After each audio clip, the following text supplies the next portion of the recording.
Everyone, पीडीपीएम knowledge में आपका एक बार फिर से स्वागत है। आइए देखते हैं थियरी ऑफ मशीन के कुछ इंपॉर्टेंट एमसीक्यू का part number 11। Question number 1, if the relative motion of the rigid body are in one plane or in parallel planes then the mechanism is called. Option A spherical mechanism, option B planar mechanism, option C spatial mechanism and option D flexure mechanism. इसका right answer होगा option B planar mechanism. आपको यहाँ पे इसका explanation भी दिया हुआ है, आप चाहे इसे रीड डाउन कर सकते हैं। इन ए planar mechanism, all particles describe plane curve in space and all the curve lie in a single or parallel planes. The relative motion are constrained to a single plane, hence the planar mechanism is a 2D mechanism. Question number 2, which mechanism is shown in the given diagram? आपको यहाँ पे बताना है कि कौन सा mechanism show कर रहा है diagram. Option A spatial, option B spherical, option C planar, option D flexure. इसका राइट आंसर होगा option C planar. The given diagram is of a plane 4 bar linkage which is included under planar mechanism as the motion are constrained in a single plane, thus it is planar. 3. Which of the following are not included under planar mechanism? आपको बताना है कि कौन सा ऐसा mechanism है जो कि प्लेनर मैकेनिज्म की कैटेगरी में नहीं आता है। तो इसका राइट आंसर होगा option A Hooke's universal join. Hooke's universal joint is an example of spherical mechanism as the relative motion of the particle is three-dimensional, whereas the rest of example of planar mechanism, relative motion is two-dimensional. Question number 4. Coplanar motion is the motion transformation of an any planar mechanism. True or false? इसका right answer होगा true. As all the relative motion of the rigid bodies are in a single plane or in parallel plane, the motion transformation is coplanar. Thus, statement is true. Question number 5.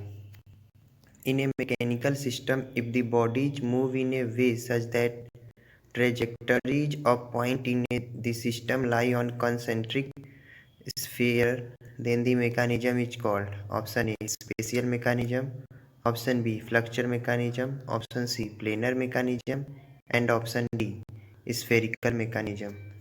इसका right answer होगा option B flexure mechanism. Hooke's universal joint is an example of spatial mechanism. True or false? इसका right answer होगा option B false. Hooke's universal joint is a joint in a rigid rod which allow the rod to bend in any direction. It is included under spherical mechanism. Thus, the given statement is false. A mechanism where there are no restriction on the relative motion between the particle, the mechanism is called. आपसे पूछा जा रहा है कि इसमें कौन सा mechanism होगा, तो इसका राइट आंसर हो जाएगा option D spatial mechanism. The relative motion can be random in a spatial mechanism. It is not necessary for the motion transmission to be coplanar or concentric. Spatial mechanism can move in any of the three dimensions. Question number 8. Planar mechanism and spherical mechanism are included under spatial mechanism. This statement is true or false? इसका right answer होगा option A true.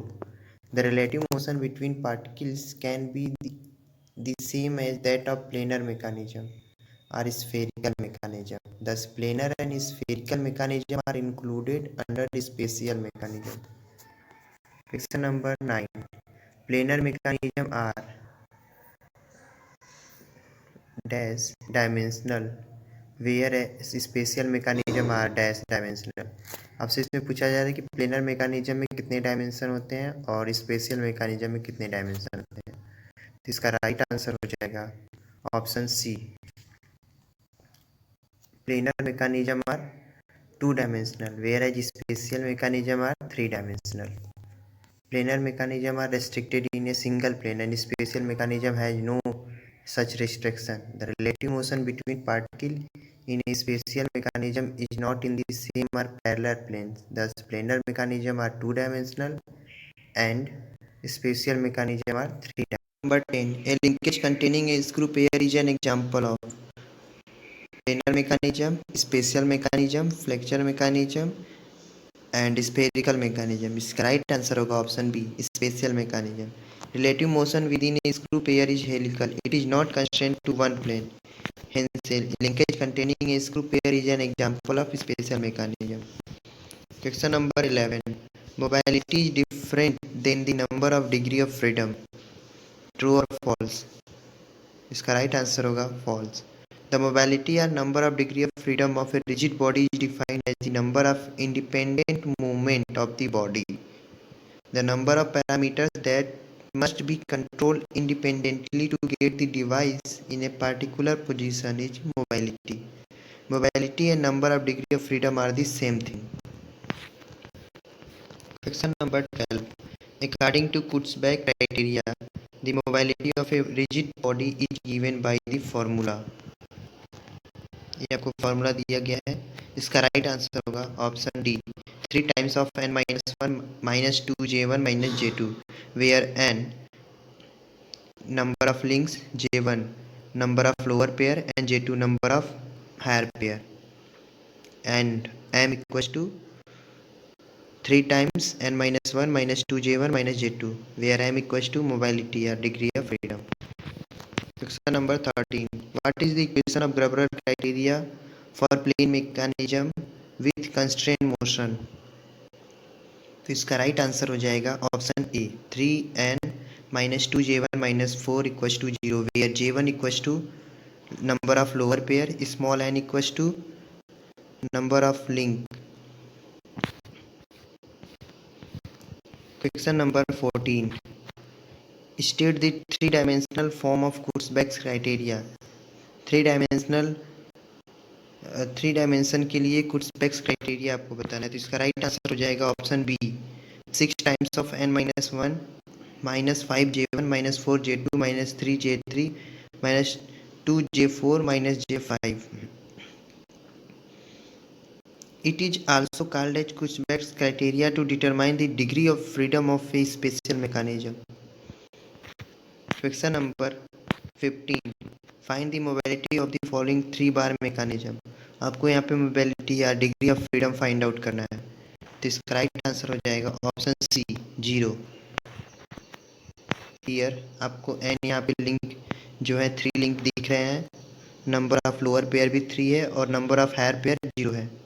तो hence M equal to 3 times n minus 1 minus 2j1 minus j2. तो n की value 3 and j1 की value 3 and j2 की value 0. Calculate करने पे m की वैल्यू आएगी 0. इसका राइट आंसर होगा option C, 0. Question number 16. Find the mobility of the given mechanism. इसमें आपको नंबर ऑफ लिंक 4 मिलेंगे, नंबर ऑफ लोअर पेयर भी 4 है, नंबर ऑफ हायर पेयर 0 है. तो इसका राइट आंसर हो जाएगा कैलकुलेट करने पे m equals to 3 times of n minus 1 minus 2j1 minus j2 equals to, यहाँ पे वैल्यू पुट आउट करने पे आएगा 1. इसका राइट आंसर होगा option B, 1. As the degree of freedom is 1, the mechanism can be brought into motion by a single input motion. ये आज का लास्ट क्वेश्चन था. Please like, share, subscribe this channel for latest video and update. Thank you.